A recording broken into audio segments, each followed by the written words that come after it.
Now, when you go deeply into the nature of selfishness, what do you discover? You say, I love myself, I seek my own advantage. Now, what is the self that I love? What do I want? And that becomes an increasingly ever-deepening puzzle. Now, I've often referred to this when you say to somebody else, I love you. It's always rather disconcerting to the person to whom you say that if you imply that you love them with a pure, disinterested, and holy love. They automatically suspect it as being a little bit phony.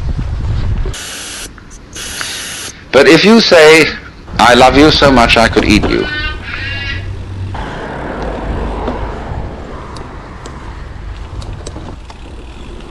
You fucking almost fell in the ditch there.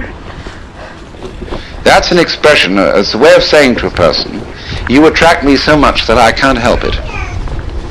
I'm absolutely bowled over by you, I'm gone. And people like that. Then they feel they're really being loved, that it's absolutely genuine. But now, I love you so much I could eat you. Now what the devil do I want? And so, if you are perfectly honest about loving yourself, and you don't pull any punches, you don't pretend that you are anything other than exactly what you are, you suddenly come to discover that the self you love, if you really go into it, is the universe.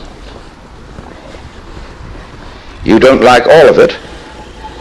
You're selective about it, as we saw in the beginning. Perception is selection. But on the whole,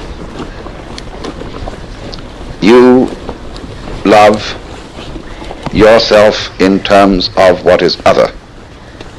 Because it's only in terms of what is other that you have a self at all.